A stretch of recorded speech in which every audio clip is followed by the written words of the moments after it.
Oh, I thought it already was. Okay, sounds good. No, Am I in the right just yet. spot? Oh yeah, for sure. You're great. Cool. You're great. Your background's a little dark, but I don't care. Oh, hey, welcome to the WAN show. We've got a fantastic show for you guys, ladies and gentlemen.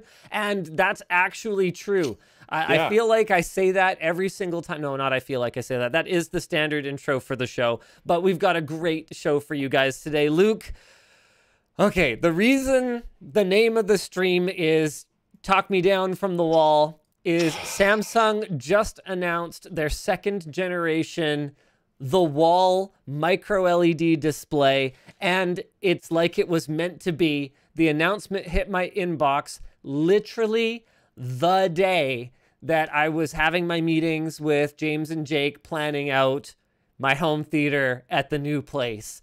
So your job, because that seems to often be your job, it is to talk me down from a crazy, crazy decision. Another big topic today is obviously that the Freedom Phone is most likely a scam for gullible people. Yeah, we're going to talk about the Freedom Phone. What else we got? Your Freedom, manufactured in China. Activision Blizzard is being sued by the state of California for being horrible people. We'll get more into that later. Also, there was another one I want to talk about. Amazon's MMO New World is potentially bricking 3090s, or maybe not. Talk about that later as well. That's a little awkward. All right, let's roll that intro.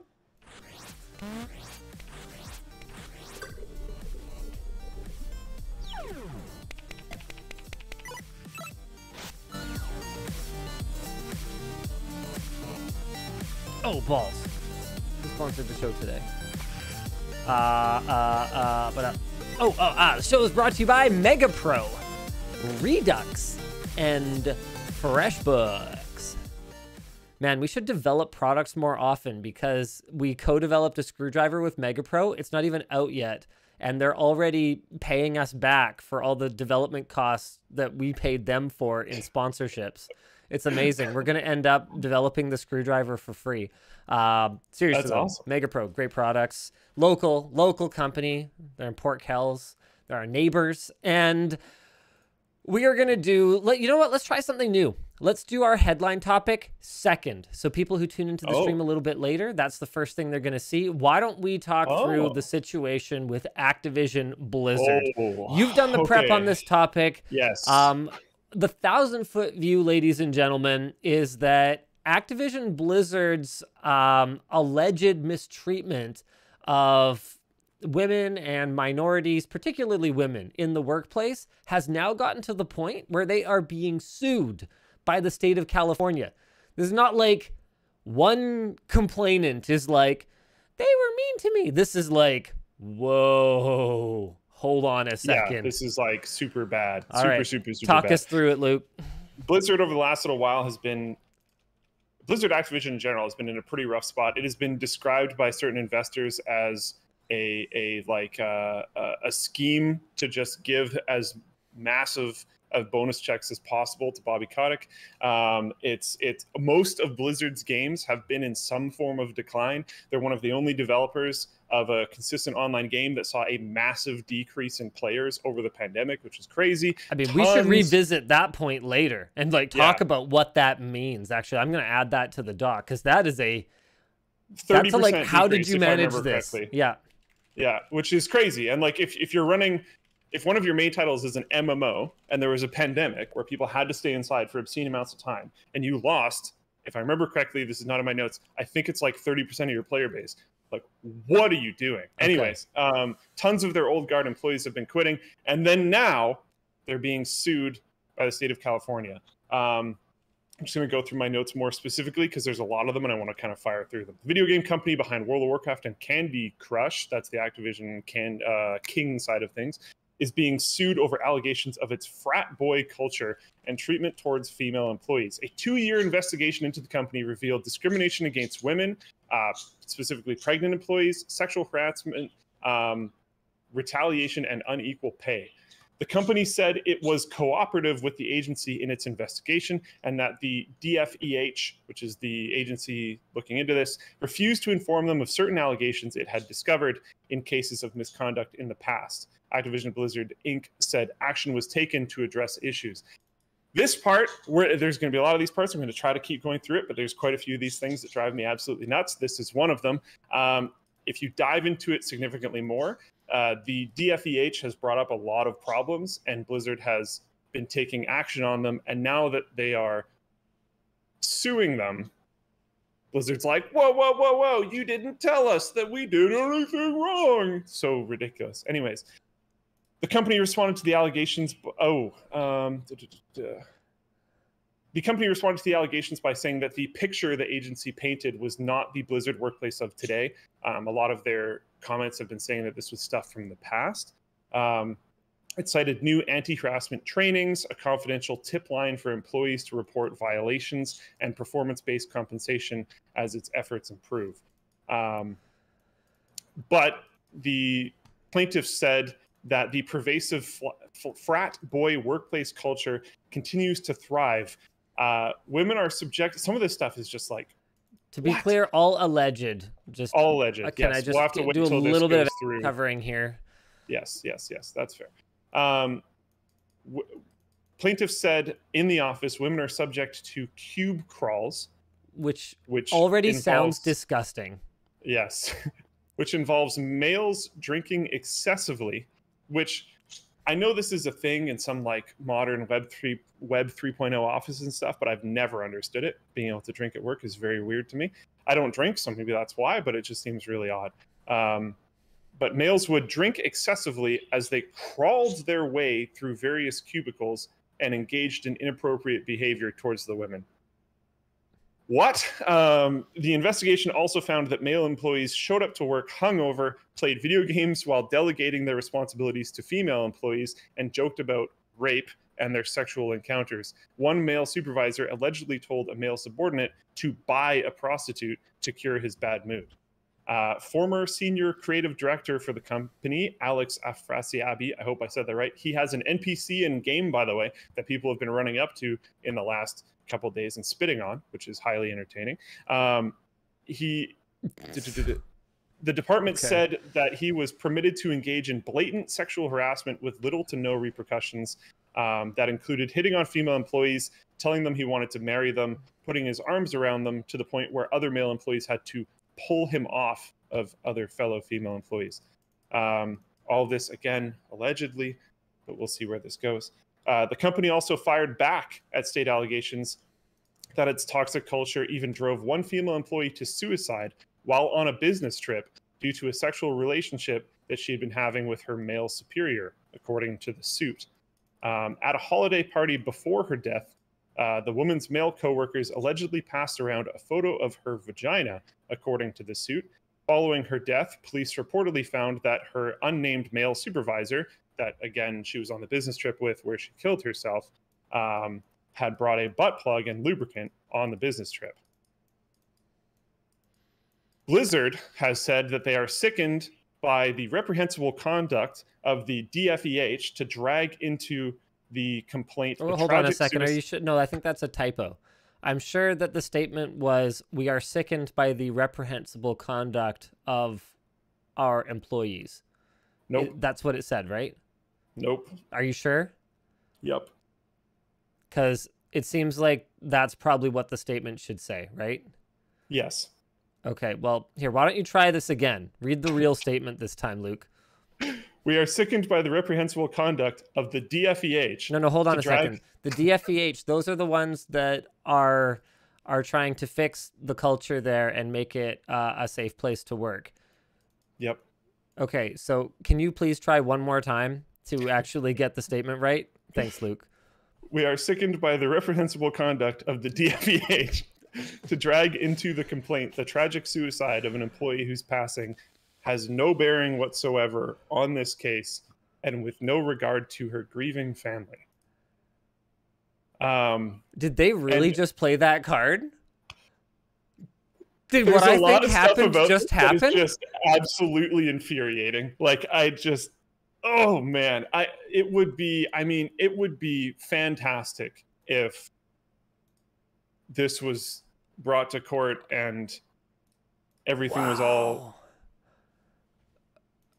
okay and stuff, but I mean, there's a lot of dirt, and there's a lot of people, like, this happens all the time, right? Either one person steps forward with a really strong foot, or in this case, the government of California steps forward with a really strong foot. And that inspires a lot of other people to stand up and speak, right? And that's happening right now. There's tons of people standing up and speaking. And sometimes, like, not every claim is true, right? A lot of this is allegedly, but there is so much dirt here that I find it very unlikely that a very significant amount of this is not legit. I mean, there's a famous saying, where there's smoke, there's fire. Yeah. And when you've got a little bit of smoke, you might have a really small fire. When you've got a lot of smoke, the odds that the fire is pretty big, they increase a fair bit. Yeah, I mean, so there's been 2 internal responses, and this is actually very interesting to me. They're far too long to actually go into. Yeah. But it's interesting looking at both of them. One of them is from J. Allen Brack. He's the president of Blizzard specifically. And the other one is from Fran Townsend. He's an executive for Activision Blizzard, and he was the security advisor to the Bush administration from 2004 to 2007. J. Allen Brack's response is pretty straightforward. He's been talking about how there's been a lot of emotions, and he's looking into the case specifically. He says, it goes without saying it's completely unacceptable that anyone at the company faces discrimination and harassment. It goes without saying that everyone should feel safe to work here. It goes without saying that it takes courage to come forward. Stuff like that. There's that response where, and he talks about how, like, a company is more than a legal construct, and, like, yeah, the leadership and I feel angry, sad, and a host of other emotions. I feel blah, blah, blah, blah, blah, blah, blah. Yeah. He's like, I've got it up on screen. Yeah. I guess he's trying to be empathetic. The other one goes, as the executive sponsor of the ABK Employee Women's Network and our chief compliance officer, I wanted to reach out to you. And where's his statements here? Sorry. I know this has been difficult for many of us. A recently filed lawsuit presented a distorted and untrue picture of our company, including factually incorrect, old, and out-of-context stories, some from more than a decade ago. So the thing is, and I've had this conversation a number of times in my life, I am all about forgive and forget. I'm all about moving past things. You know, there are definitely people that I interact with and that I have relationships with that I feel have harmed me in the past, but I was able to move past them because at some point they made amends in such a way that I, not they, I felt was appropriate. So the thing is, the fact that something is old, the fact that something happened a long time ago does not actually make it in any way more okay than if it happened yesterday. If it happened 10 years ago, but you never did anything about it, never apologized, never made amends on the victim's terms, then it's not old. It's fresh. It might have scars on it, but the wound is absolutely not healed. You kind of get what I mean? So if things are factually incorrect, okay, you know, sure, let's talk about that. But if something is old, that does not inherently mean that it's not horrible still. And out of context, I don't know. I mean, really anything Luke was talking about, I can't think of a context where cube crawl makes any sense for like a safe workspace. Because the thing you got to understand is that a safe workspace is not defined as safe for the people who are like chill with it. It's defined as safe for the people who that behavior makes them feel unsafe. I had a really funny conversation. I'm going to keep it anonymous. Luke will know who I'm talking about. I had a really funny conversation about this media company whose studio I was visiting, who had only recently banned people from bringing their dogs to the office with them all day. And I laughed, not realizing that this was like a CEO level initiative to have dogs at the office. And I was like, well, that's the stupidest thing ever. And they go, well, actually, blah, blah, blah, as a person who loves their dog so huggy muggy much, it's good to have them there. And I'm like, yeah, right. But your no offense, but your little feelings about your dog do not outweigh someone with a dog allergy being physically uncomfortable at work. You have like 40 people working here. The odds that someone is like pretty high, actually. There's quite a few people that have dog allergies. Sorry, keep going. The odds that someone is very uncomfortable because of your little feelings is really, really high.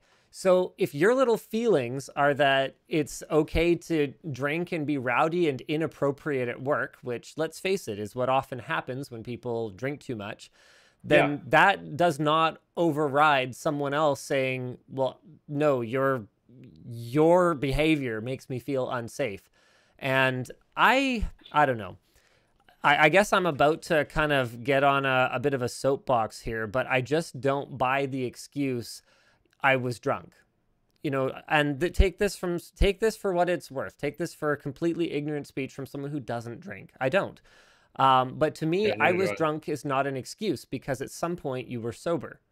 You made the decision to put the glass in your hand while you had all your mental faculties. You knew where you were and what you were supposed to be doing, and you consumed alcohol. So I just don't buy it. Anyway, that's my aside. Carry on. Yeah, no, there is a lot more to this story. So if you're interested, dive into it. It's a very fresh story, so I'm sure there's going to be a lot more stuff coming out soon. There's been a lot of very sad but interesting stories that people have been coming forward with. If you want to dive into those, but yeah, this is horrendous. It's not a good look. No. Not at all. All right. I mean, there's not really much else to say about it. Boy, are there ever some bad takes in the chat. Allergies aren't real. It's just a way to control the situation. I mean, tell that to someone who like died of an allergic reaction. Yeah. That's an interesting take. Okay, got it. If I eat peanuts, I die. That's not real. Yeah. Okay. Yeah. Anyway, so I don't know. I guess I'm out there with that hot take now. There's definitely some people who are not happy about it, but I'm not going to take it back. I'm sorry. That's the way I see it. That's the way I see it. I'd love to take a dog to work.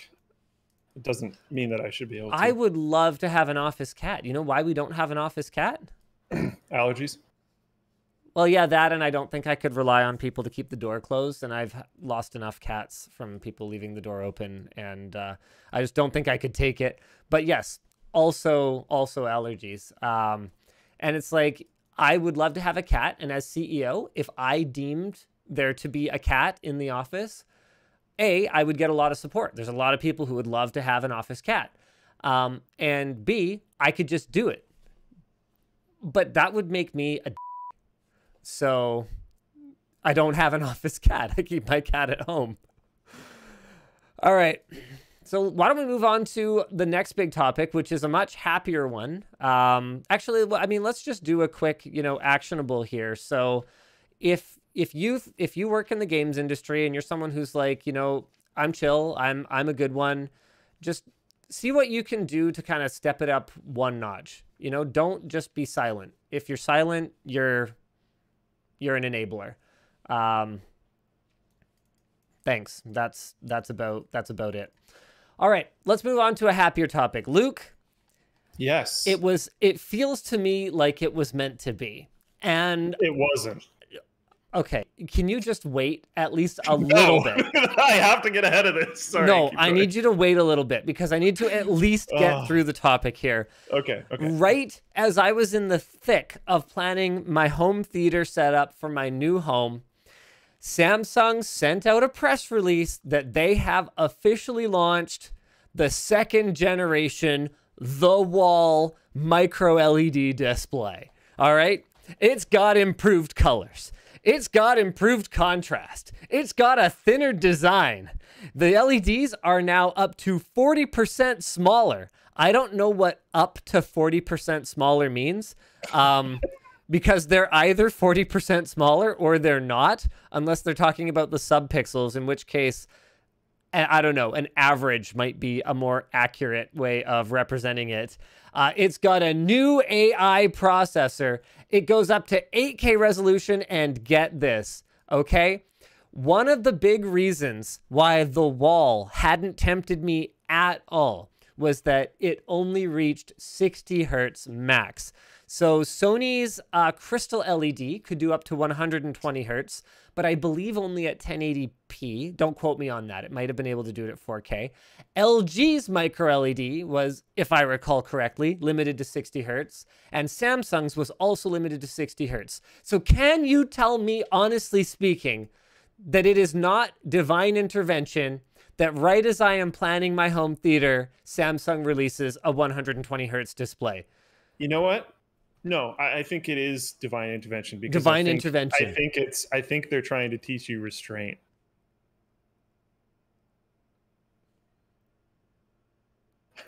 No.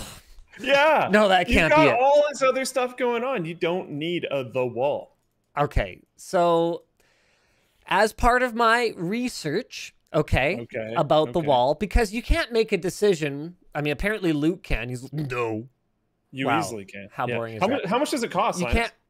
Look, we're gonna get to that. No. How much does it cost? It features a peak brightness of 1600 nits. I believe the full field brightness is 500 nits. Don't 100% quote me on that. I'd have to double check the spec. Let me just see. Is this reused without the? Oh, this is annoying.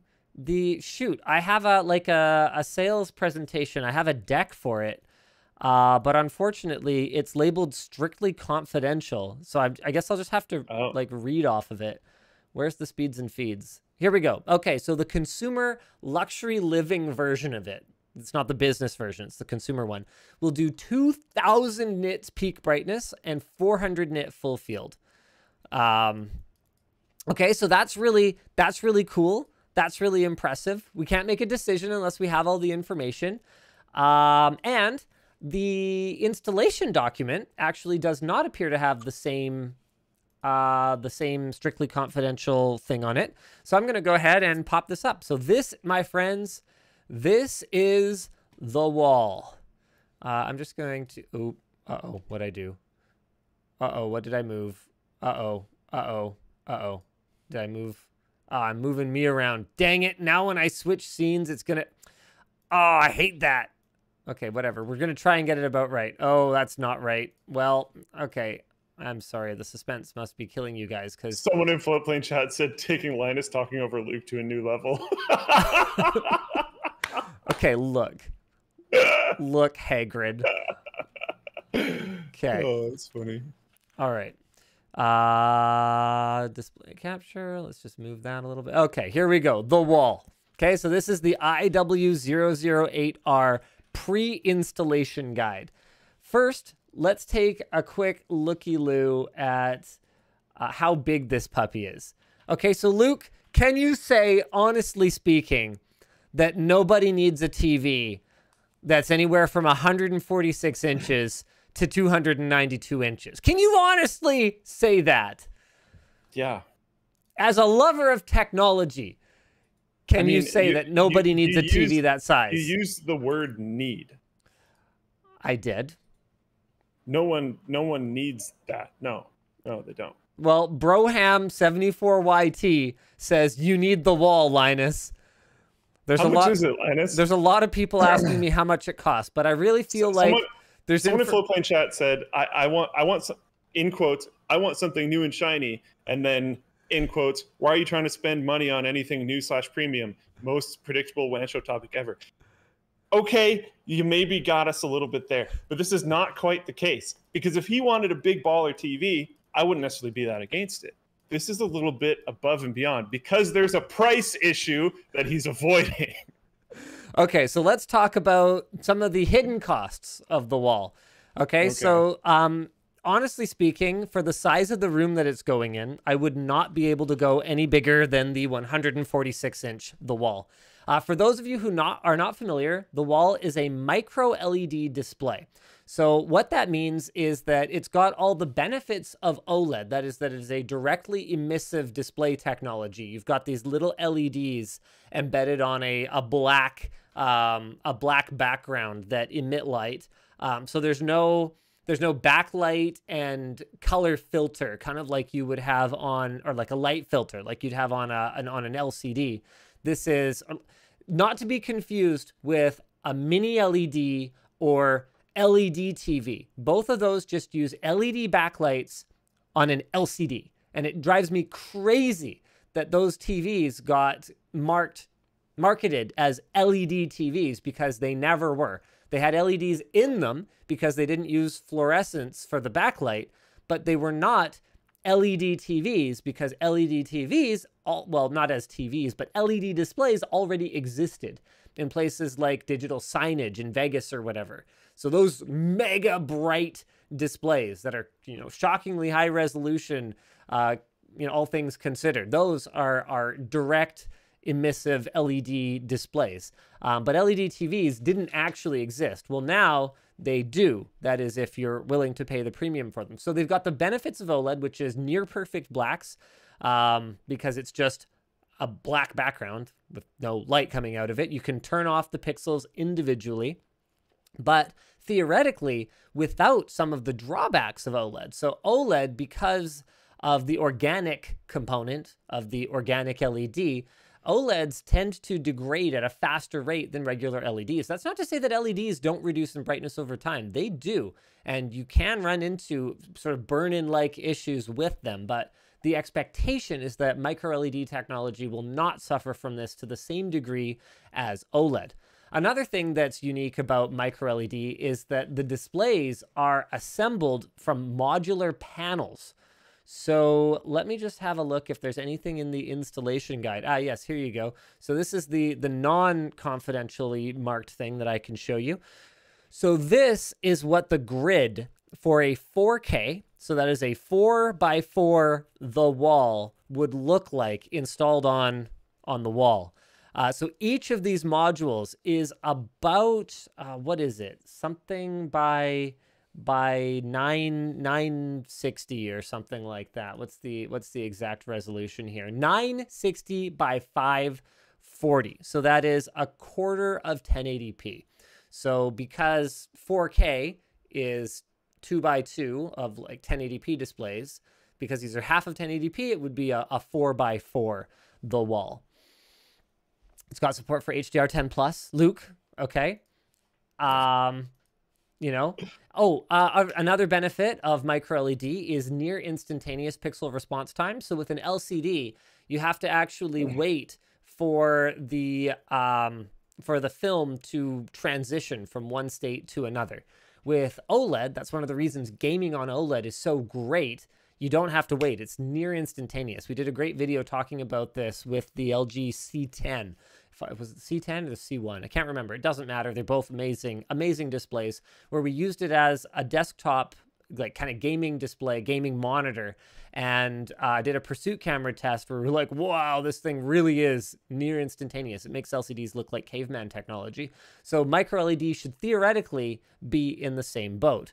So for everything from, the brightness. So being able to hit 2000 nits peak brightness puts it far ahead of where OLED manages to be today. So from an HDR content consumption, gaming consumption standpoint, this is theoretically pretty much zero compromise. Now, obviously, you could get a 150-inch display in other ways. You could do a really high brightness projector in a light-controlled room. That would absolutely get you there, but you're not going to get that same contrast. You're not going to get that same negligible, hopefully, pixel response time.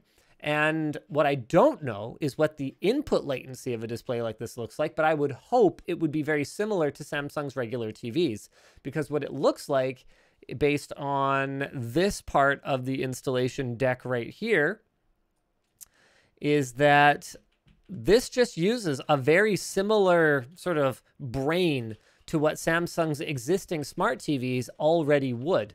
So the Media Box has 8 optical outputs. Love it. 4 HDMI 2.0s with a single HDMI. Really? They couldn't spring for all 4 being HDMI 2.1? Are you serious? Okay. Whatever. Review. That's very surprising to me.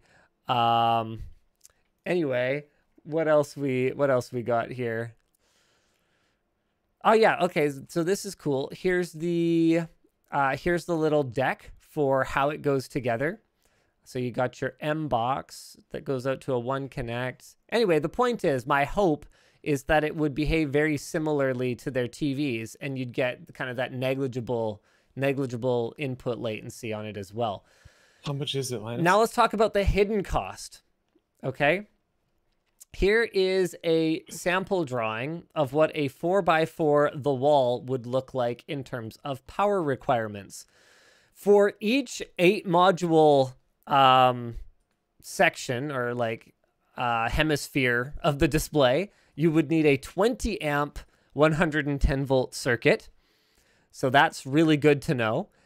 And then separately, they've got some guidelines in terms of additional cooling for the room that it will be installed in.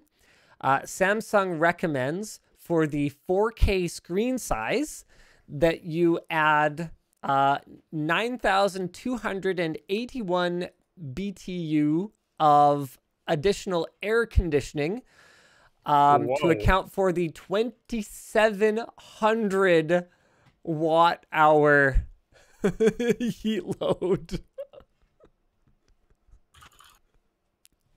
Oh. What about the not hidden or sub cost? What's the upfront cost? I had not seen the part about how I need a 10,000 BTU air conditioner just for the TV. Okay. So Luke, do you know how much it costs already? I have heard a vague suggestion of price from you. Okay, so my understanding, so this is information that you guys could get for yourselves. I'm not spilling the beans on anything from Samsung. It was as simple as calling their business sales line and telling them I was interested in the wall. And they basically, before forwarding me to anyone, were like, okay, are you even serious right now? You understand that this display starts at around $360,000, right? And I was like, yes, I am aware of this. Starts.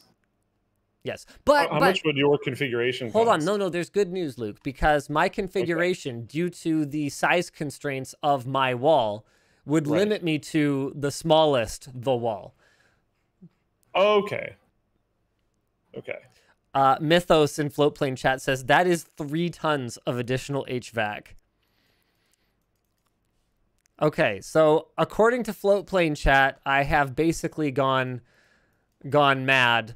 So that means each module is gonna run you. Let's have a quick looky-loo here. 16 divided by, what am I gonna have? 16 modules. So each module is gonna run somewhere in the neighborhood of 20 grand, with the control head probably being somewhere in the neighborhood of like another 20. So what if I have a counter offer? You have a counter offer? Yes, I was working on this a little bit. A counter offer. You know what? Hit me. First of all, you have to glance at your Discord real quick. Second of all, what if you got a big, super baller, ridiculous, way over the top, no one should probably buy it, but do it anyways, TV that's like 15 grand. Super dumb, but whatever. Massive, fantastic. Yes. You could get the Terrace from Samsung, which like when a TV has a name like the Wall or the Terrace or anything other ridiculous thing like that isn't like just a normal model number, you know it's ridiculous. So you get something ridiculous like that, and then get like a 75-inch outdoor TV for the pool. An outdoor TV for the pool. Hey, Vaughn, should we have an outdoor TV for the pool? I asked you that already and you said no. She asked me and I said no, apparently. No, apparently I'm pretty stuck on the wall. Looks like we've already had this conversation. Also, outdoor TV for the pool, that is not the mega baller move, okay?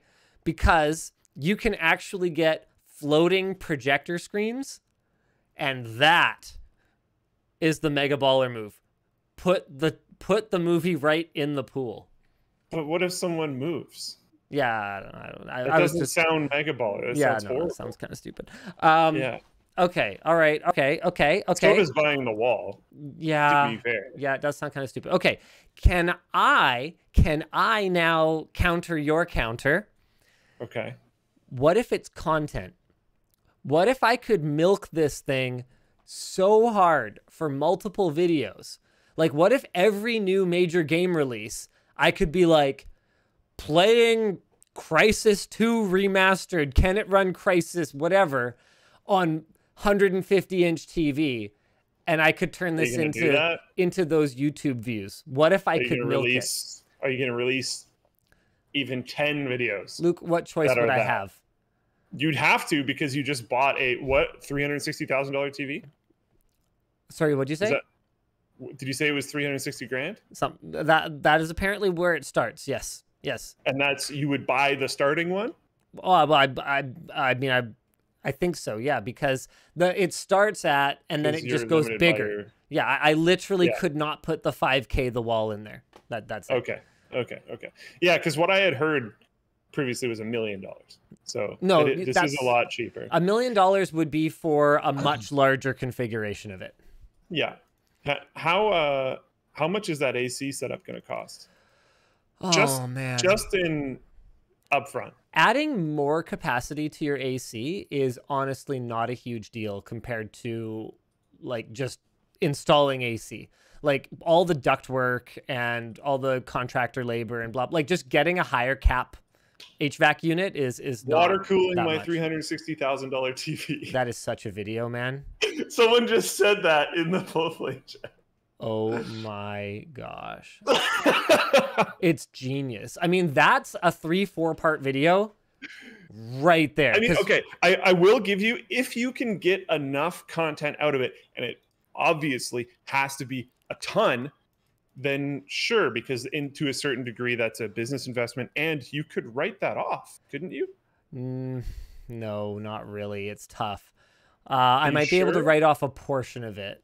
It depends. It depends. Oh, maybe you could only use for how long it was used in the video. Yeah, if I install it in, it's tough. It's challenging. I mean, if we legitimately this thing up as part of water cooling it or whatever, it's definitely a business expense at that point. Right. Egg663 says, "Oh no, Luke is getting convinced." Well, no, okay. If you can recoup the cost, then why wouldn't I be convinced? The question is, can you recoup at least a reasonable amount of the cost? Because you can spend a stupid amount of money on a TV, which is something that I know Linus is going to want to do. So that's okay. But this is beyond a stupid amount of money on a TV. This is a plaid amount of money on a TV. So it's like, how can we bring that down, right? So I think the challenge that you would have you would have to find a significant amount of content that you can do, that will be bangers based around this TV. I am not convinced that you can make 10 or more Can Crysis run on this TV videos. Because I don't think that's like playing games on a insert specs TV. Well, maybe that'll blow up. I don't know about more than one. I could do videos installing it too, though. Installing it. So we'd have the unboxing. So 4 or 5 there. We'd have unboxing it. We'd have preparing the room as a vlog. You can have unboxing on multiple channels, sort of. Yeah, we could do a single module on Short Circuit or something like that, like taking a closer look at this thing. We could have. You could do a tech quickie on. MicroLED TVs, how does the wall work or whatever. Yeah. Okay, so then you do an actual installation vlog. where you like put it on the wall and you just go to full T's and you don't actually power it on. Then you do like powering it on. You do like LMG reacts, staff reacts to boss's $300,000 TV. That's so clickable. Or wait, first you do final install and like I experience it. Then you do staff reacts too. I've already got 5 videos now, Luke. I think you need 10 plus at least. I need 10 plus, yes. But okay, so at least one more is like gaming on the whatever, some hot new game. You guys, you are witnessing. I don't think it's going to be more than one of those though. You guys I think we can put you at 6. Sorry, you guys are witnessing a live like writer's scrum meeting right now. Yeah. Can we justify this crazy expense? Yeah. Oh my God. Anthony is on board. I am extremely surprised because normally Anthony is like the king of practical, okay? But that's the thing is if you can recoup the cost, it's practical. You just have to get there, and that's going to be tough. Anthony goes, heat your outdoor pool with it and have a combination movie night, pool party, and like do a vlog. Yeah. Oh, now Nick's messaging me. You could make 72 Intel home upgrade videos for the price of that TV. Okay, so Nick Light, we do not have the buy-in from Nick Light. If anyone cares, you don't have my buy-in. Yvonne says, if anyone cares, you don't have the buy-in of Yvonne Ho either. That seems pretty important. Oh, man. Yeah, so it sounds like you're going to have to do more than 10 videos. Yeah, I mean, okay, the other thing we don't know is if Samsung's going to try and cut a deal.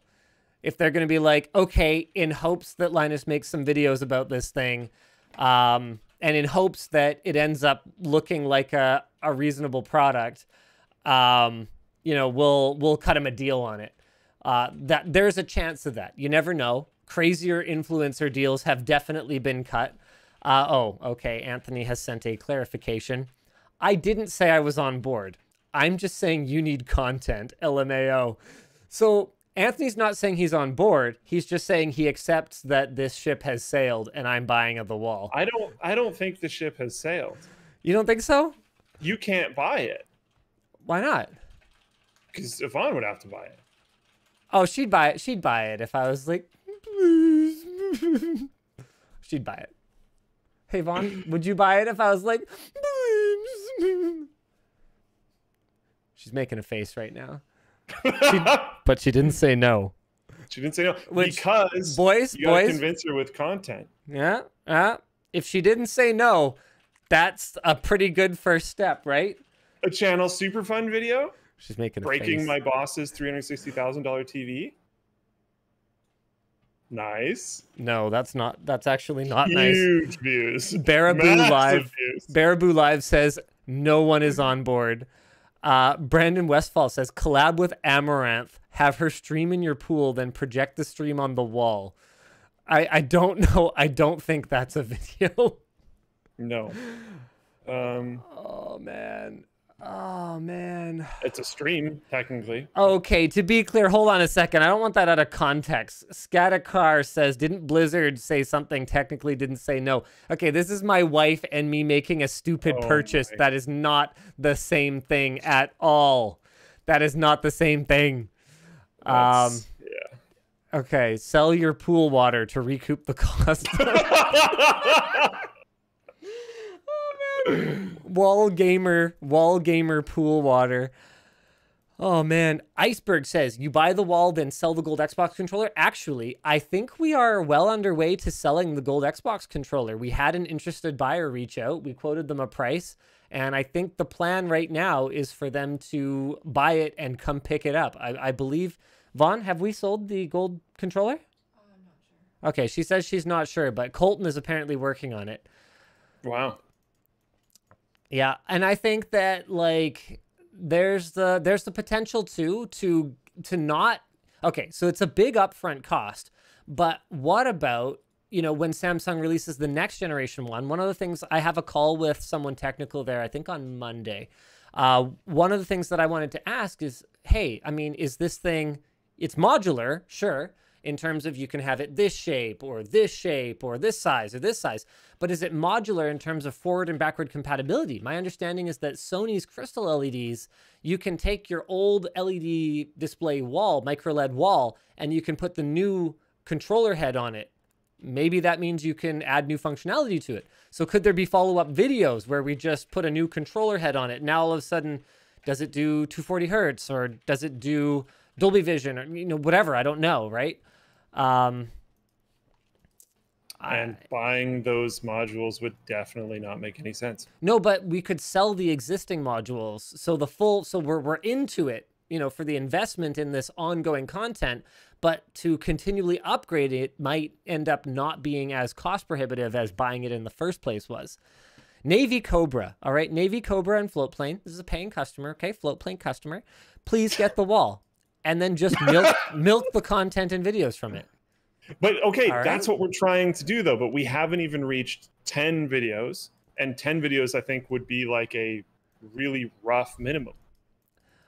I mean, I don't even know if I don't know if 10 videos would be enough. They'd have to be like pretty banger videos. That's what I'm saying. Yeah. Okay, so I'm saying 10 videos I see as a minimum to try to convince other people to get you to be able to buy it, not a minimum to be able to make it worth it. If we're going by Nick's metric, we need 72 videos. Okay, well, there's other options. There's other options if I wanted to do something really crazy. Sony has a laser projector that's, I think, 10,000 nit peak brightness, or something ridiculous like that. That might be pretty cool. I think that one will run you around, I want to say, no, I actually don't know. I was going to say 50 grand, but that does not appear to be correct because they have a 5,000 nit peak brightness model that is 85 grand. Okay, so Luke, can you at least get on board with this? If I was going to buy a crazy display, I should get the wall rather than this projector, because projectors are like never aligned perfectly and the wall would be aligned perfectly. So are the panels individually addressable? No, I don't believe so. My understanding is the whole thing acts as a single display. So that's where that controller head comes in, and then it has those optical links to all of the individual panels that are going to have that awareness of where they're installed. So you have a single HDMI input carrying all of your content, and then it's just spread over all the panels. And my understanding is it is supposed to be basically seamless, but from mine and James's experience on show floors and stuff like that, you can kind of see it, but I'm hoping that that's something that they've improved for this particular generation. And even with previous ones, it was like you had to kind of work at it when you're not trying to see it. Like if you're trying to see it, you can find a seam. But if you're not really trying to see it and you're just like watching what's on the thing, you don't really notice it, from my experience. I don't know, man. I think your current TV is pretty sick. Oh, my current TV is totally sick. I've got a G10, G10 from LG, 77 inches. It's gorgeous. But this is the wall, Luke. It's literally 4 times the size. It's a wall. How much did the G10 cost? How many times more expensive is the wall? So the new generation, the G1 OLED, 77 inches. That's I guess I should say, hold on. I guess I should say, how much did you pay for the G10? $0. Oh man, crazy. I mean, LG, more expensive is the wall? Well, it's infinitely more expensive if you look at it that way, I guess. I mean, that's one way of doing it. So a current generation G1, which is the successor to the G10, is going to run you about $5,500 US, I think, based on current exchange rate. I'm doing the exchange rate in my head. 7,000 Canadian dollars. That's what one of those will run you. That is an amazing, amazing TV. It's actually not the one I would go for, though. If I was going to go for a direct view TV in the room, I would actually go for Sony's A90J 83-inch. That would be my preference. This thing is freaking sick. It's don't quote me on this because I'm not a TV content specialist, but to my understanding is that this is the best TV on the market right now. It has some problems. I don't think variable refresh rate is working yet, but given that this is Sony, and they like kind of casually make the PlayStation 5, which is going to probably have to support like variable refresh rate at some point, I would imagine they are going to get it working at some point. So I would never recommend somebody else make that investment, but for myself, I will confidently make that investment, hoping that Sony will come through with me. So was this whole thing a setup to try to get approved to buy an A90J? No. I want the wall. Yeah. Ugh. I mean, would you come over and game on it? Yeah. Okay, then.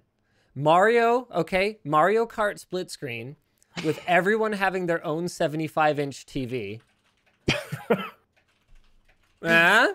People in chat someone in chat mentioned that you should do, did you say it was 12 panels that you were getting? 16. Or 16 panels, sorry? Yeah, 16. You should do 16 gamers, 1 TV.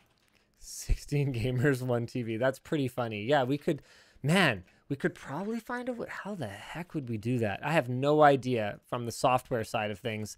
SoCal says Linus actually has the wall already. He has the alpaca wall. Yeah, see, it's not that crazy. This is less than I spent on alpaca wool for pillows. Yeah, but you sold the alpaca wool. That was an investment. That's what I'm saying. Yes. We got to find enough videos so that this can be an investment, which is not going to happen. But at least, recoup some of it. All right, I want to try. I want to at least see what Samsung's offer is. Yes. Yeah, sure. Yeah. That seems very reasonable. If Samsung comes to me and they're like, assuming you're going to feature it on your channel, here's a $5 discount. I'm going to be like, go buy yourself a coffee. Yeah, let me think about it. But if Samsung comes to me and they're like, okay, yeah, we're willing to kind of discount this in the form of like a sponsorship or something, and then maybe I would consider it. Funny thing is, we'll do heavy sponsorship on each one of those videos or something. Yeah, something like that. I honestly doubt it. So from my experience dealing with these companies, more like business-oriented business units, is that they tend to not really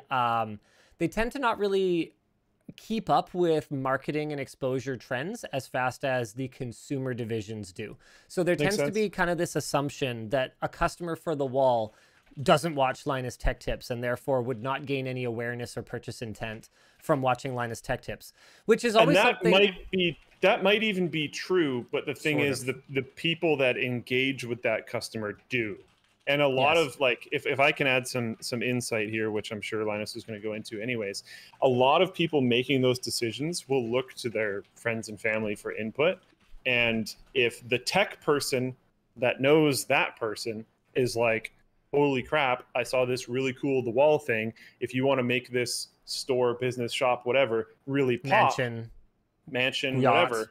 Yeah. Yeah. If you want to make Jeff Bezos's $500 million yacht or whatever the heck that was really pop, you can get The Wall thing. And you need exposure to have people make the decision be your product instead of someone else's. So I mean, that's a perception. Just do it. That's a perception I've been pushing back on pretty much my entire career.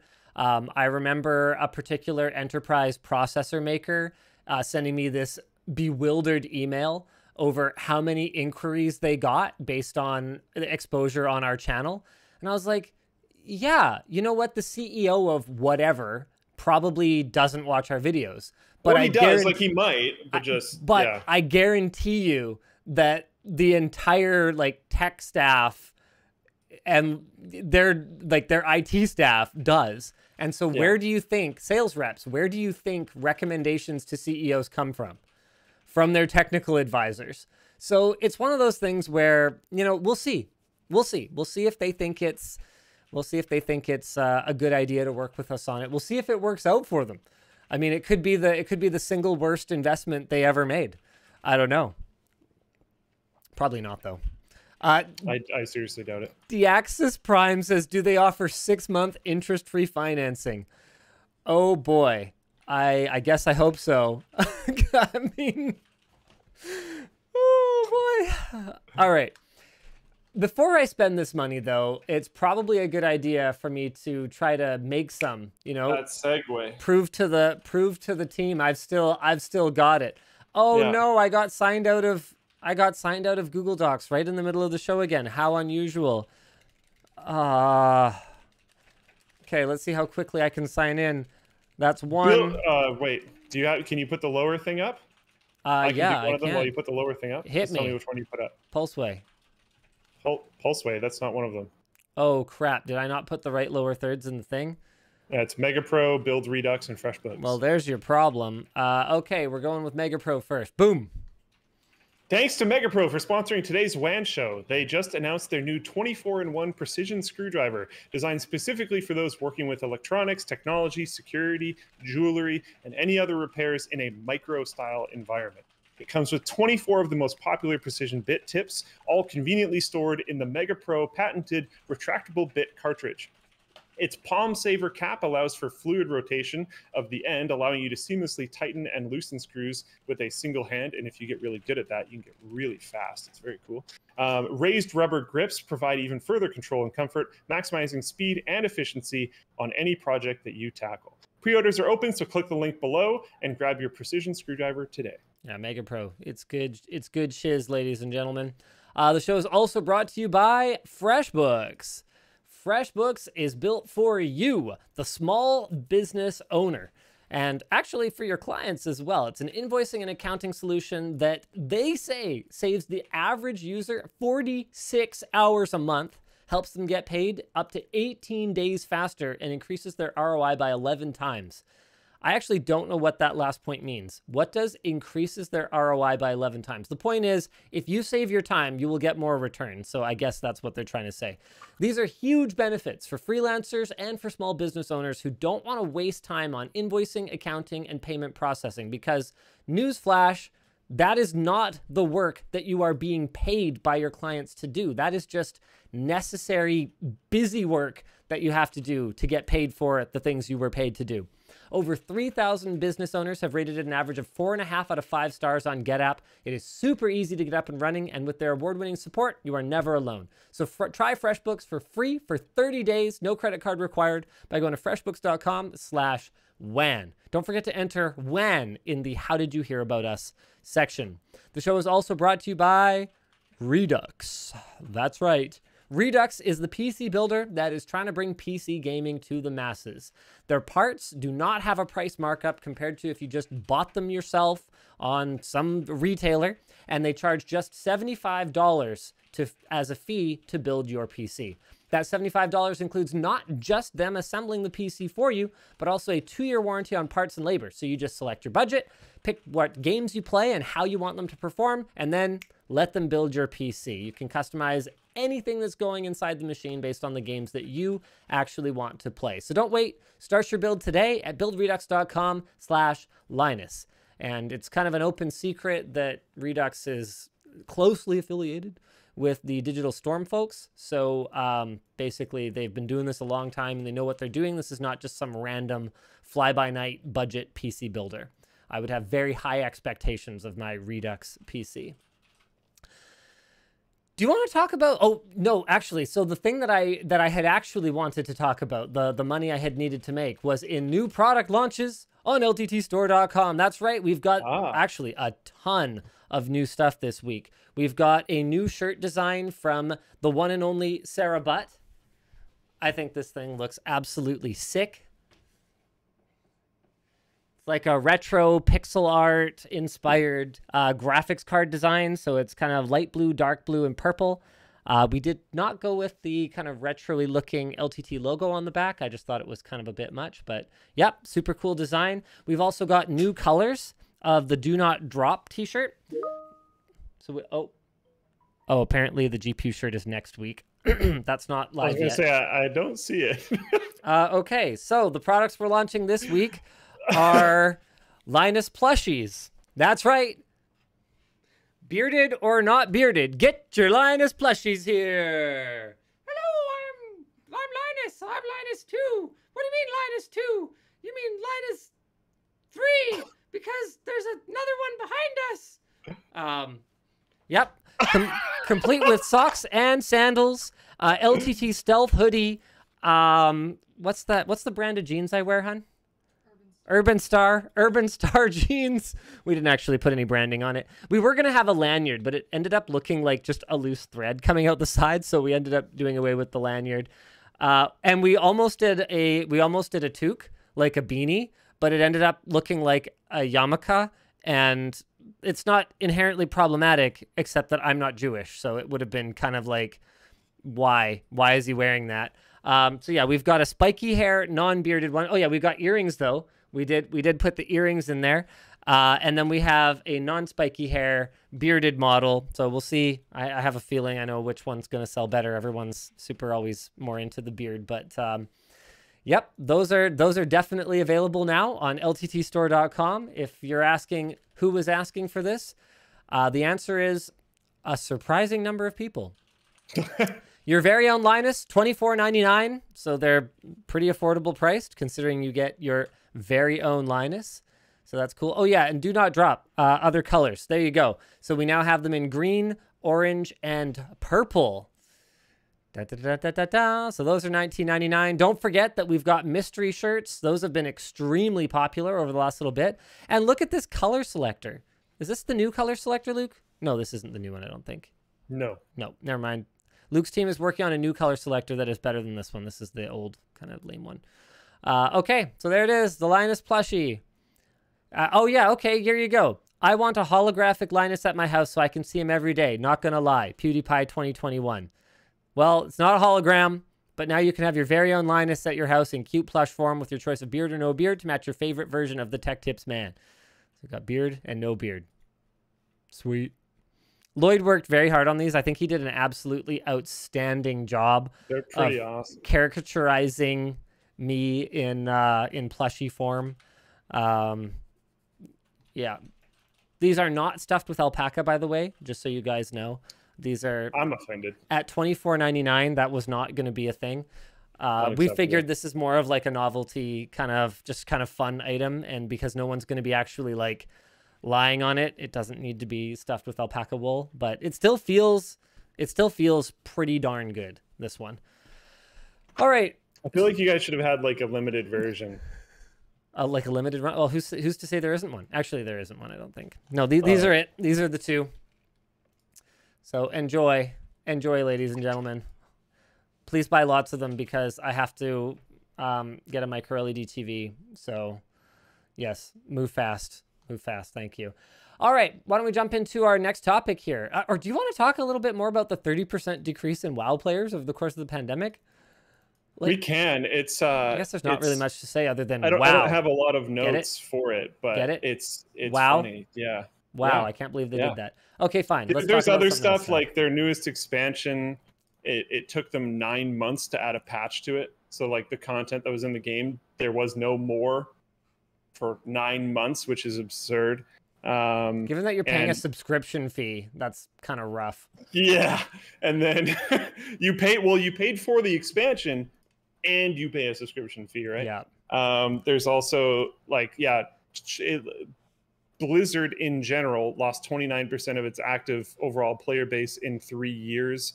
That was as of May 2021. Since that expansion came out, if I remember correctly, they lost like over 41% of WoW players. Like it's been a bloodbath over there. There was another one that I was trying to remember, but I don't. This stuff wasn't in the docs, so that's pretty rough, actually. Yeah. Okay. Yeah. Well, why don't we talk about some... actually, this isn't really good news. Amazon's MMO New World bricks some RTX 3090s with EVGA FTW3s apparently being particularly affected. So the closed beta started on July 20th, and after that time, several reports of bricked 3090s cropped up. And so this is a quote. So after hitting the play button for New World Beta, the game started to load, followed immediately by fan speeds increasing to 100%, FPS dropping to 0, and then my monitors turning off, and my video card is no longer detected. So I reboot the PC, and everything seemed to work fine. I even tried a few other games to make sure I had no problems. So I hit play on New World again, and same thing happens, but this time I heard a loud pop, and now my 3090 won't get past post on boot up. And this is from Goats from the New World forums. Other users are reporting similar behavior, either waiting in login queue or even while playing. It appears to mostly affect EVGA FTW3s. Not only, just a little asterisk there. Mostly, but not only. Yep. Sorry, keep going. And Jay's 2 cents tested it himself yesterday and couldn't get it to happen, but did find interesting results. The card seemed to be overdrawing power by more than just 1 or 2%, even when not at 100% usage. He later tweeted that other GPUs are encountering the issue as well, but this is considered to be kind of less confirmed at this point. People are speculating that that uncapped frame rates are the issue and think it might be similar to what happened with StarCraft 2 back in 2008. But given that it could happen during gameplay, that doesn't seem like it would entirely explain the issue. Amazon did put out a statement saying hundreds of thousands of people played in the New World closed beta yesterday with millions of total hours played. We received a few reports of players using high-performance graphics cards and experiencing hardware failure when playing New World. New World makes standard DirectX calls as provided by the Windows API. I don't know if is it a Windows API, DirectX? Anyway, it doesn't matter. We have seen no indication of widespread issues with 3090s either in the beta or during our many months of alpha testing. It is safe to play, and in order to further reassure players, we will implement a patch today that caps frames per second in our menu screen. We are grateful for your support, blah, blah, blah, etc., etc. And EVGA has confirmed that it will replace all bricked GPUs. Can I just say... Oh, go ahead. So I think I know what you're going into, and yes, very cool. But before that, I love that Amazon tries to counter the fact that 3090s specifically are having issues like popping and freaking blowing up. They try to counter that by saying hundreds of thousands of people played the New World closed beta. How many of those people have 3090s? Yeah. Stuff it. Probably like very few. Come on. I mean, we know that for a fact. Get off it. Oh my goodness. Can I just say that just because EVGA's card fails doesn't mean that you should be like, EVGA bad. Because if I'm going to have a GPU that accidentally, experiences some kind of unforeseen issue, I'd be pretty happy it's an EVGA because I know that they're going to deal with it. This reminds me a lot of, remember when we did those tours? We did Sennheiser and we did Omron way back in the day.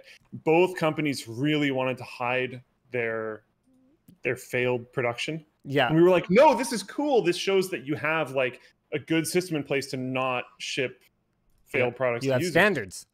And this is a good thing. This is one of those type of situations, in my opinion. Yeah. This would make me want to buy an EVGA graphics card. Yeah, we're not crapping on EVGA. No, this is great. This is what you want. This is a very, very like I don't know what phrase to use for it, but there we go. EVGA is taking the high road, 100% taking the high road. They responded very quickly. They reassured their very dedicated customers, these are people buying extremely expensive GPUs, that they'll be okay. They're going to get a new graphics card. That is extremely cool. Yep. And reasons like this are, I think, one of the reasons why EVGA has really strong customer loyalty. Yeah, they've got a great reputation, and they've been behaving this way for a lot of years. Yeah, I've told my story about my like mineral oil thing many times. So, yeah. All right. Now I have to ask our community a question. Eve wants us to review the Spectrum. Okay, so this is their crowd spec. You guys remember Eve, right? So they made that Eve V Surface competitor thing. A lot of people ended up being extremely upset at the way they were treated by Eve. Their reputation, not perfect at this point in time. Now, we covered an early version of the Spectrum. This is their monitor. And honestly, our coverage of it was not particularly favorable, but we still had members of our community that were upset that we gave any exposure to them whatsoever, even though we acknowledged in the video their history of it being difficult to cancel pre-orders and their shipping dates slipping. We said in the video that Eve was estimating a ship date of whatever, and then we said right in the video that if from my experience and what I know about launching products, that is not going to happen. But people were upset anyway about us covering it at all. Can you guys tell me what to do? Because it is a consequential product. and I would like to cover it. They have sent us a final production unit, apparently. But if you guys don't want me to cover it, that's it. It stays on the shelf. So guys, hit me up. Just let me know. We're just going to let the community decide. This is one of those things where we're going to straw poll. Strawpoll.me. Here we go. Cover the Eve Spectrum. Okay. And we're not going to have any like stupid throwaway, we're going to have any stupid throwaway, turnip responses or anything like that. I need to know, do we cover this thing or do we not? I don't think I've seen anyone in Floatplane chat say anything other than cover it or do it. We'll have to see what the poll result is. We gotta go to the polls. We gotta go to the polls. We need to know what the entire community. Extremely on the cover it side. I'm pretty sure you've only pasted it to Floatplane so far. I hit Twitch as well. Okay. Still waiting for those results to come in. So here's some results rolling in. We're looking at, we've got 422 votes, and so far, 90% of the community says cover it. But something to kind of give you guys context for this, if 10% of our community is upset about us covering a product, that tends to have a significant impact on the video's performance because people will be mad. Now, you should host the A-roll in like a pigsty or something as a reference to the company reputation. It's in the mud. It's in the mud, ladies and gentlemen. And mud's a nice word for what it is. Yeah. I mean, with that said, if the will of the people is that lucky 88% of them want us to do it, then I really think that in the interest of finding out if a small company can make a compelling monitor, we kind of have to cover it then. I mean, we can include caveats saying look, these guys have a real patchy history. And, maybe what we do is we front load that information rather than saying, okay, here's the product. By the way, here are the caveats, because that's usually the way that I like to structure a video. I like to say, okay, here's why I'm excited about this. Come along for the ride. Here's the problems I found. That's my general format that I prefer. But what I could say is, here's all the problems I found. Now let's see if it could even possibly be worth rolling that die because this product is that amazing. I guess I have no choice. For those wondering, the Eve Spectrum's main claim to fame is just that it's high refresh rate. It's got support for variable refresh rate. The specs on paper look outstanding. It looked like it was going to be the first HDMI 2.1 market to hit, but that was before the delivery date slipped again and again and again. So it did have some buzz. I just don't really know if there's any buzz now, but 90% of you seem to want us to cover it. So I guess that's good. I've never dove into these guys before. This is rough. All right. Speaking of things that I would love to cover, the Freedom Phone. Eric Finman, please send me a Freedom Phone. I am extremely excited to check it out. Eric Finman announced on July 14th the Freedom Phone, the first major pushback on the big tech companies that attacked us for just thinking different, complete with its own uncensorable app store and privacy features. We are finally taking back control. For the tech savvy, our operating system on the phone is our own blend of AOSP, Lineage OS. Wait a minute. What do you mean blend of AOSP and Lineage OS? Graphene OS. You can just do that, right? You just take, if you want a new operating system, you just take Windows. This is my representation of Windows. And you just take Linux and you just go, and then you just have a new operating system. Well, it's totally fine. To be clear, the code just slides into itself. Lineage OS and AOSP. I mean, they are the same base. I mean, Lineage OS is foundationally based on AOSP. Yeah. So then why would you mention AOSP? Because they have no idea what they're doing. Are you derived from Lineage OS or derived from AOSP? And our own personal development. I hope you mean development team, not they personal did development. something? What? Oh, this is great. Our tech, wait a second. Oh, wow. These claims are like easily provably false. Our tech is a custom model of a phone with parts from all over the world, but the phone is not manufactured in mainland China. Where did they get this? This stock picture right here looks amazing. Our design team in the US scoured the USA to find a manufacturer that was able to make a phone at the scale we need, but we found a horrible truth. The United States at scale is not capable of making a phone. Okay. We ended up with an incredible manufacturer with the free and freedom-loving people of Hong Kong. Hong Kong is particularly free right now, is my understanding of it. We went through the supply chain with a fine-tooth comb and made sure any chips or other internals were replaced if they did not meet our security analysis. We even have representatives that monitor the production at the factory, and, new paragraph, the best has yet to come. All right. The best is yet to come. Yeah, it comes preloaded with Fortnite. That's pretty cool. That's probably the best thing so far. So it says it's manufactured in Hong Kong, but the company that manufactures it, their HQ is in Shenzhen, mainland China. Well, hold on. You haven't even done the best part yet. It appears to be a rebranding of this UMIDIGI A9 Pro, which goes for anywhere between $120 and $175, while the Freedom phone will cost you $500. But that's a small price to pay for Freedom. Yeah, they say that they confirmed that the phone was manufactured by UMIDIGI. They say that the price hike is due to customized hardware and improved memory. Mm-hmm. Comes preloaded with a number of apps: Parler, MeWe, Rumble, One America News, Newsmax, and Fortnite. Wait, even if the above apps were banned, Android users could just decide, oh, that's interesting. Why Fortnite? Is this like trying to appeal to the kids? I don't understand who they're targeting with this. I thought this was more like for grandpa. I'm a little confused. This is great. Now, as for, I mean, with anything that, with anyone who wants to take an anti-censorship stance, right? It's important to maintain openness in your public discourse, right?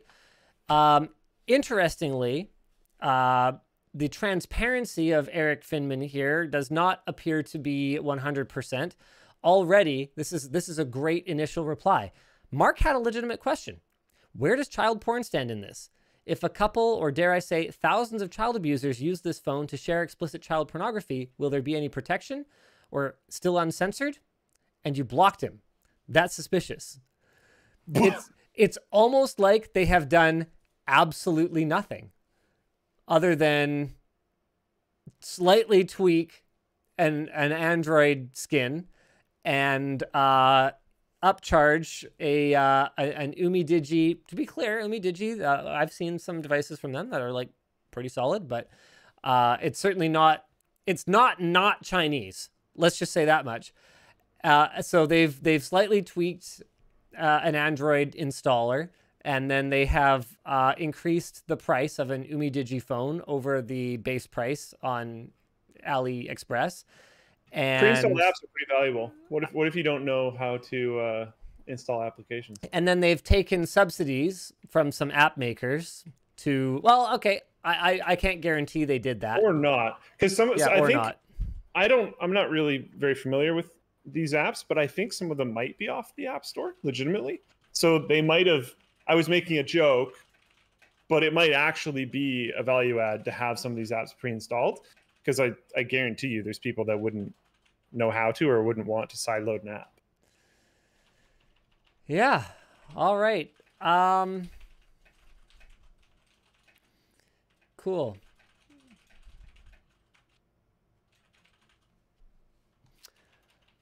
Okay. So yeah, that's probably a bad idea to buy unless you just want to, I mean, I'd be surprised if they ever ship anything, to be perfectly honest with you.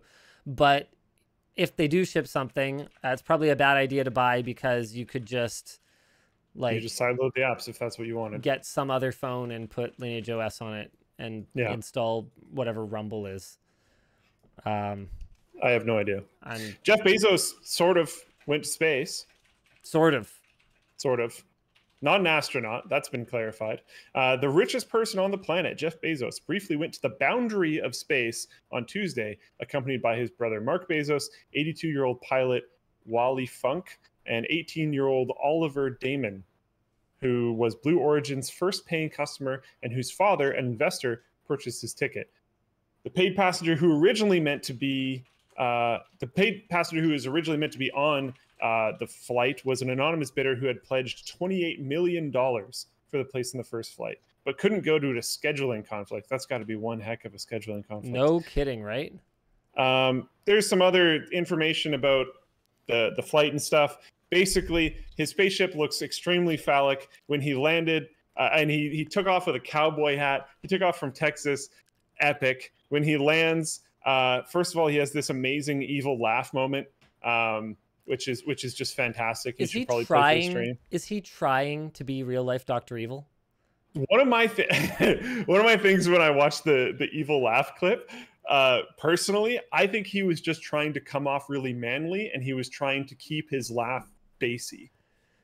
That's what I got from it, because he's got this cowboy hat. He just flew on a thing that looks extremely phallic to the edge of space and comes back down. Oh, I'm a manly man. That's what I got from his laugh, but I don't know. Another thing that I really loved, though, is in a post-flight interview, he's talking about how he appreciates this certain town, because I'm assuming that's where his launch happened. And probably a lot of the R&D and all this other kind of stuff. But once he's done thanking that town, he laughs and then says, I also want to thank every Amazon employee and every Amazon customer, because you guys paid for all of this. Bam. That's a surprisingly transparent moment. I loved that. So whoever on his PR team, like we've seen how Bill Gates got a good PR team sort of rehabilitating his image after retirement from Microsoft. It seems like Jeff here has enlisted the help of some similar folks, hence the sort of weird, cowboy hat thing that he's got going on. Like, Jeffy, you got to appear more relatable. You got to do this, you got to do that, right? If you want, you got to be more philanthropic. You got to try to not get eaten when the people rebel and want to eat all the billionaires. You got to try to be the cool billionaire. They probably had, one of those moments when that slipped out of his mouth, because that is not relatable. That is literally him going, hey, thanks, exploited working class. Yeah. Yeah. It's pretty brutal. Straight up. I love it. I love it. Yeah. Pretty rough. Lots of extremely rich people going almost to space lately.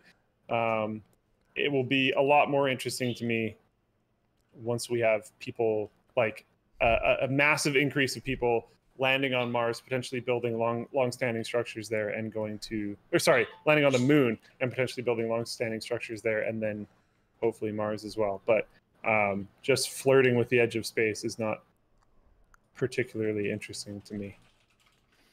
All right, last big topic today. Or NASA, I guess, because he's got an astronaut. LOL. Sorry, moving forward. Oh, yeah. The definition of NASA, or the definition of astronaut, got, clarified. Who clarified it again?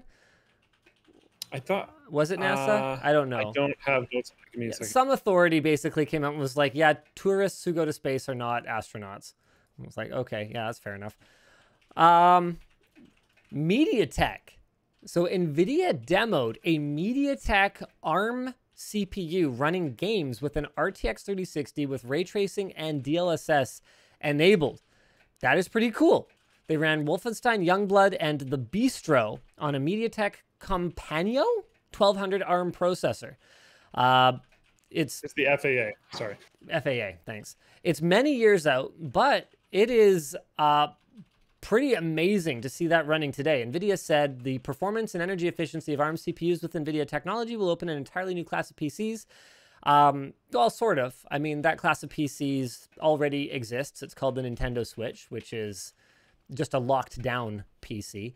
In the same way that an NVIDIA Shield is also a locked down PC. So yeah, it like kind of already exists, but running a mainstream game, well, actually, no, we've kind of seen that too. Remember? Wow, I totally forgot about it. Remember Nvidia's whole like game on Shield push? Remember how there was like, was it Half-Life 2 for Shield?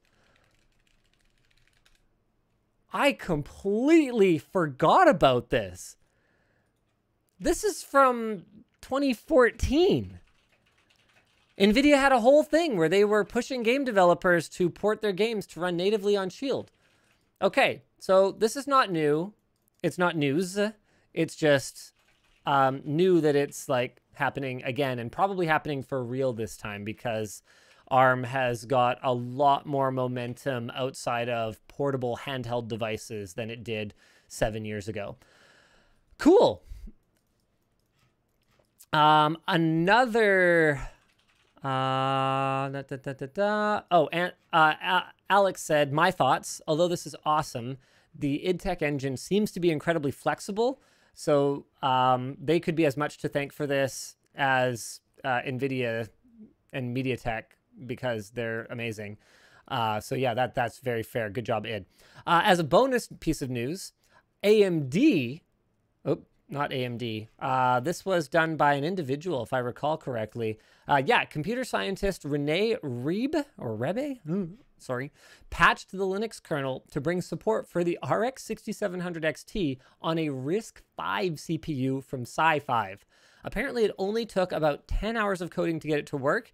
But to be clear, that Rene was not running 3D games like Wolfenstein Youngblood, but rather just getting it working at all. Which is very cool. So. Pretty stoked about that. Oh, Alex even has a note. I don't know why, but I'm way more stoked about this news, probably because I'm just a RISC-V fanboy. RISC-V is so exciting for the future. Like, really, really exciting. It's very open, and it's moving really fast. It feels like probably for the general consumer that a year or 2 years will go by before you see any kind of significant news, but it's happening. It's happening fast and furious back in behind the scenes. Like, it's really cool. And it has pretty much, we hope, all the benefits of something like ARM, but kind of like, you know how ARM doesn't carry a bunch of legacy nonsense that x86 has to deal with? RISC-V is all about cutting out all of that fat. No legacy nonsense. Extremely lightweight, extremely efficient. I'm super, super excited for the future of RISC-V. And I guess that's pretty much it. Oh, yeah, 10 nanometer fast at last. 12th gen core benchmarks over 20% faster than Ryzen 5950X, according to Anthony's link here to some leaked benchmarks. So that's pretty exciting. Intel and AMD leapfrogging each other. Love it. Can't wait to see it. But I don't think I'm going to say too much more about that, because we're just going to wait for finished hardware at this point. It looks like we're getting pretty close, which is extremely exciting. And I think that just leaves me to go through some super chats and tell you, please buy more plushies. Please, I need to buy a wall.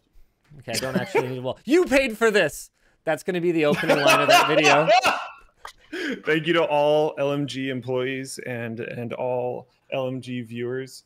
You paid for this. You paid for this. Should I straight face do it? So anyone who doesn't watch WAN shows is just going to be like, what an asshole. Probably not. You don't think so? You don't think so? No, I don't think so. I might do it anyway. I mean, whatever. Can my image get any worse? I don't know. You think so? Yeah. Nick Light asks, are you going to chant, build that wall, build that wall? Oh my goodness. Hey, my wall would serve far more of a purpose than that particular incomplete wall. Just saying. All right, let's go ahead and jump into some super chats here, ladies and gentlemen. Robert Mail says, YouTube won't realize that Gabe is guest starring this show. That is a really good point, Robert. Thank you. True. Austin says, bought the Bader Waddle and t-shirt. Loved the nice sticker. Perfect. Mr. Colton Gaming decided on a 40-ounce water bottle in black and white. All right, cool. Josh says, I would like to say, Linus, best lanyard ever, LTTstore.com. It is the best lanyard ever. It's like indestructible. I freaking love it. And it costs like an extra 42 cents or something like that to make it well built like that. So anytime you get a lanyard, you know it's because they actually just didn't care at all. Not even a little. Cam Ye says, Activision Blizzard sounds like a disgusting place to work, but I wonder how indicative in the industry this kind of conduct is, given previous allegations at Riot previously. How indicative this is of this kind of conduct in the industry, I think is what Cam GA means. Well, probably quite indicative. I mean, I've had my own experience of kind of, bro corporate culture in the tech industry, which is also predominantly male. Don't imagine for a second that this is just isolated to Activision Blizzard. Michael Hogue says, built my first custom loop. 5900X gets up to 90 degrees at only 50% utilization. I've tried remounting the CPU with same results. Man, that's a tough one. That's a tough one because AMD's IHSs are soldered. That should be fine. I mean, that thing is a pretty toasty chip, but I guess it depends how long you're running the loop and how much radage you've got in there. If you've only got like a single 120mm rad, you might just be saturating your radiator, like heat dissipation capacity. So you might need to add more radage. Shu125 says, hi, Luke, need another flag? Question mark. Also, FAB, Linus, good luck the house. Does that message mean anything to you? At first it didn't. I think I now know who it is. Okay, then. I think it was... remember we received a flag, but we couldn't put it on camera for reasons? Oh. This is a long time ago. Yeah. I'm assuming it's that guy. Oh. Wow. Hey, thanks. It's like, I can't think of any other flag that could be referencing, but I don't know. Hey, shout out back to Hamilton, Steve. Glad you love your Northern Lights desk pad. They're coming soon. We've got a container landed already, but we're waiting until we have another couple containers before we re-announce availability again because we just can't have it go out of stock in a few days again. Nantang says on ActiBliz, Fran was only hired this past March, so there's questions about how well she understands the broad company culture and about how much she knows about events that allegedly happened years ago. Then that statement should not have been made. All right, then. Krex says, how's your plan of using Home Assistant going? I can recommend Zigbee to MQTT for Zigbee devices and ESP Home for making adapting home sensors. It's going pretty great so far. We've got a video coming. Jake and I shot it this week showing proof of concept of using an Ecobee thermostat that is only powered. So it has no data wires whatsoever. You just lie to it and tell it there's data and they're just like, isn't. It's not connected. It's great. It supports it natively. So you use the Ecobee thermostat and then that communicates wirelessly to Home Assistant, which communicates wirelessly to relays that can turn an AC on and off or can turn a smart damper, like duct blocking thing, a smart damper on and off. It works awesome, and it's all local, no cloud relays. It's basically exactly what I was looking for when I made the master plan.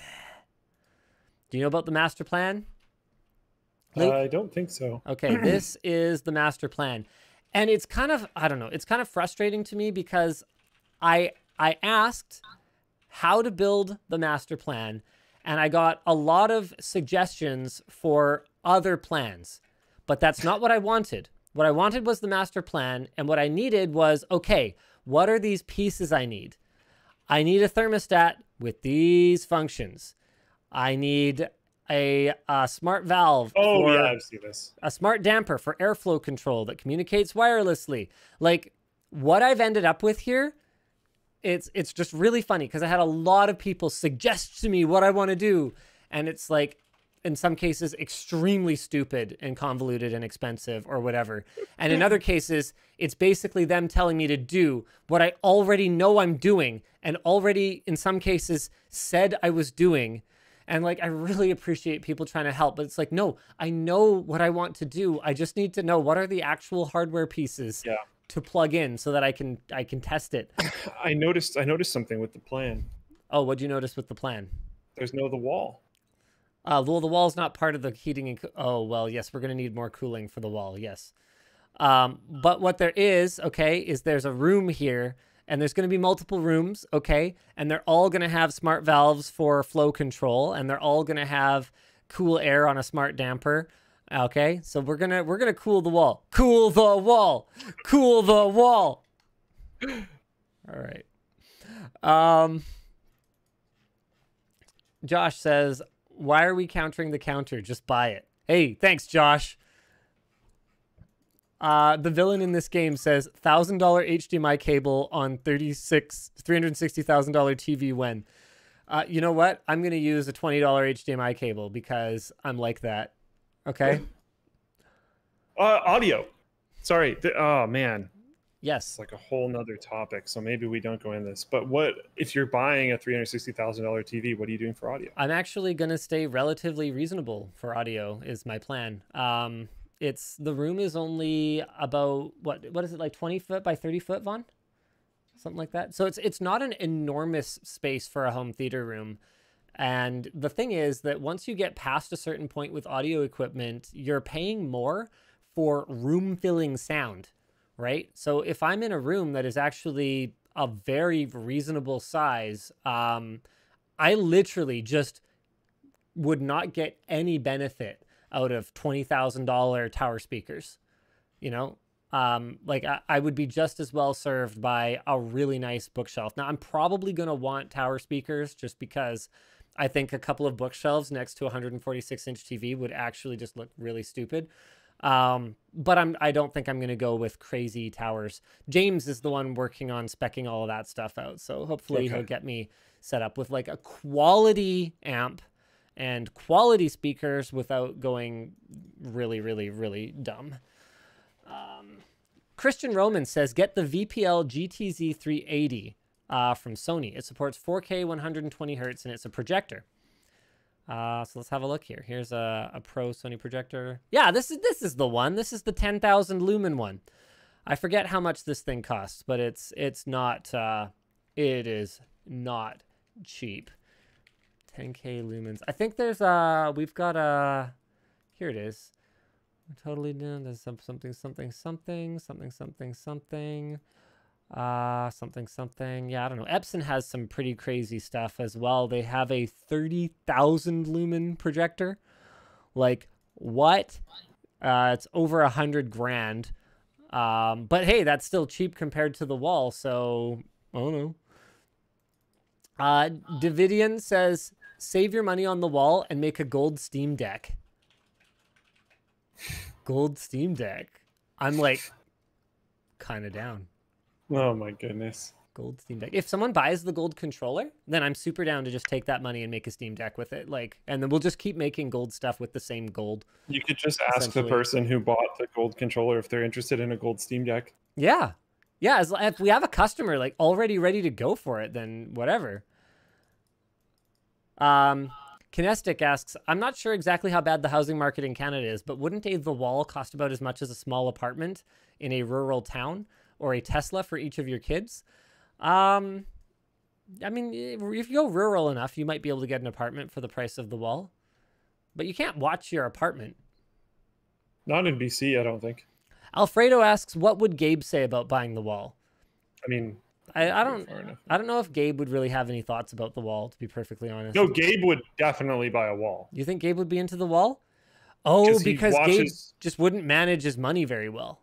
No, and he watches every sports game. Right. Oh, and you need a big TV so that you can get the friends over, have some brewskis. This is the stereotypical, like... Okay, that's fair enough. Blow all the money on a TV and sit on camping chairs in your living room setup, right? Timothy has some great ideas for content. How the wall can be used as a tax write-off. How the wall got me in trouble with the CRA. And how the wall cost me a marriage. These are all great videos, great video ideas. To be clear, whatever arrangement we had or didn't have with the wall and any kind of sponsorship would be by the book. So one of the things in particular is we can't actually promise any exposure and we don't. We will never promise exposure in exchange for anything. So they would just have to roll that die. I mean, I think the odds of, like, I want to make videos about it, but I can't promise anything in exchange for it. Jacob says, hey guys, my fiance just had her second Flow X13 die after less than 14 days of use combined. Reeks of a poor liquid metal implementation with how they died. That's very interesting. Is yours the same as production models? I don't know if mine is the same as production models, but mine is working just fine. So that's... And mine was, our original review unit was the 4K one, and I was like, hey, yo, Asus, can I have the not stupid one? So I have the high refresh rate 1080p one now, and I haven't had any issues, but that is a later unit than our original review unit. Josh says, unbox, setup, explaining the tech, pool heating, menu setting optimization. I don't think that video performed very well. Gaming on it, pros and cons, summary video, converting the room, something random. Trying to get to 10 there. Trying to get to 10 there. I love it. Toxic Bullet says you could use it like a weather report, but like when showing stats when you're doing reviews and stuff. Yeah, this isn't my house. I don't think we're gonna start shooting everything at my house. You could also just do that by like putting stats on the screen like they've done for years. I have a super chat. It would be like probably easier, to be honest. I have a super chat that says say baby moon wolf. But I think this is like a token or something, so I just want to make it very clear I'm not endorsing it. I just will read things if they're in a super chat. Nate says, so I know you previously have talked about compensating your kids when they appear in videos, and we all know that cats equal more views. Do you compensate the cats for their hard work? Well, see, the cats and I have more of like a master-slave relationship.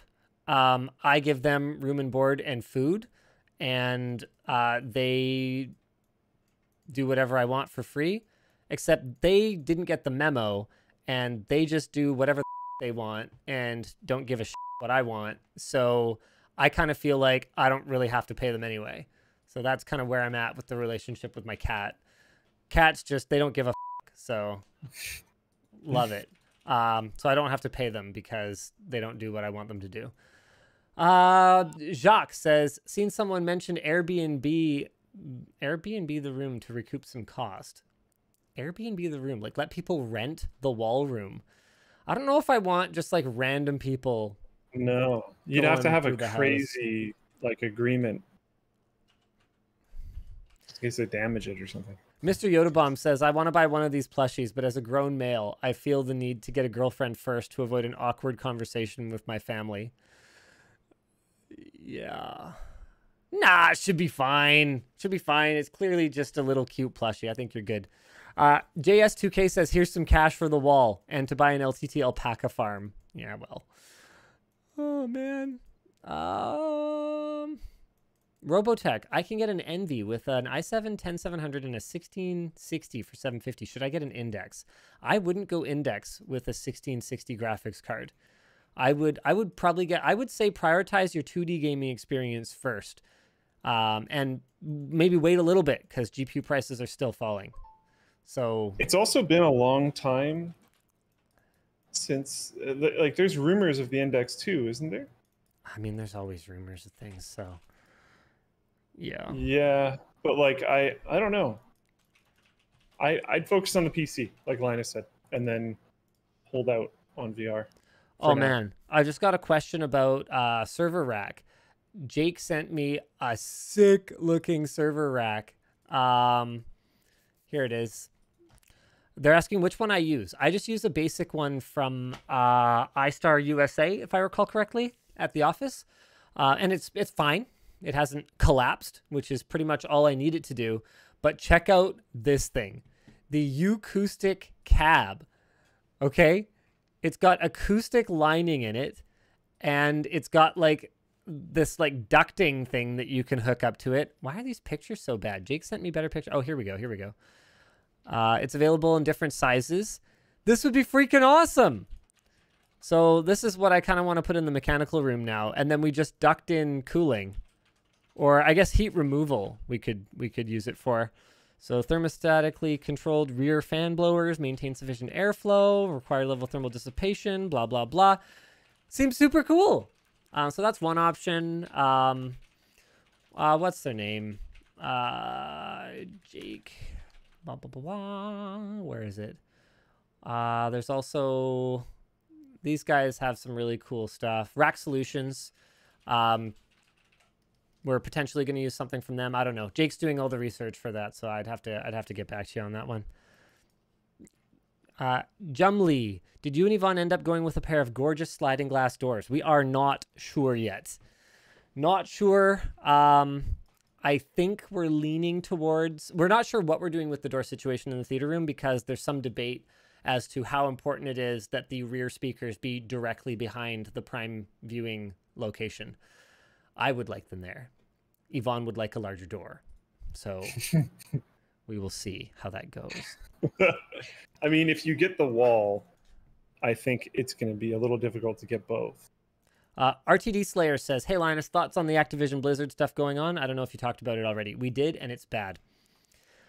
Alex Forward says, it's not as bad as the Australian housing market. So, hold on a second. Out of context, the response was not to the Activision Blizzard thing. It was in response to the housing market here in Canada. No, actually it is. Vancouver is, if not it is literally the second most expensive city in the world. We have a red hot housing market here right now. It's terrible. Yours is terrible too, to be very clear. They can both be terrible, but yes, ours is very terrible. Competing on which is more terrible is probably not the right fight. Dieplanes asks, will you ever do a show on Twit with Leo Laporte? I mean, I've never been invited, so it's hard for me to do a show there. When USB-C goes to 240 watt, do you think GPUs or other components could be powered by that instead of normal cables and PCs that are used now? Theoretically, I guess they could, but no, they won't be. We'll just use big old fat copper conductors like we do now. Especially now that we've got, you know, GPUs sucking back 400 watts in some cases. Never mind the like peak micro like loads. Okay, so I think that's pretty much it for the WAN show for today. We will see you again next week. Same bad time, same bad channel. Bye. Suit says define terrible because it's a great time to sell, lol. Yeah, except that you also still need somewhere to live. That's the problem. Great time to sell if you want to move very far. That's the problem. All right. See you later. Bye.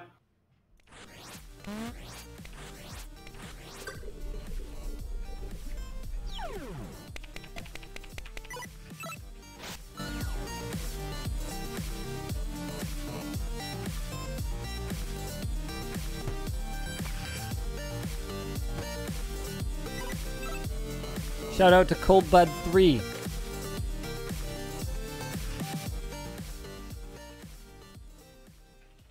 What did Cold Bud 3 do?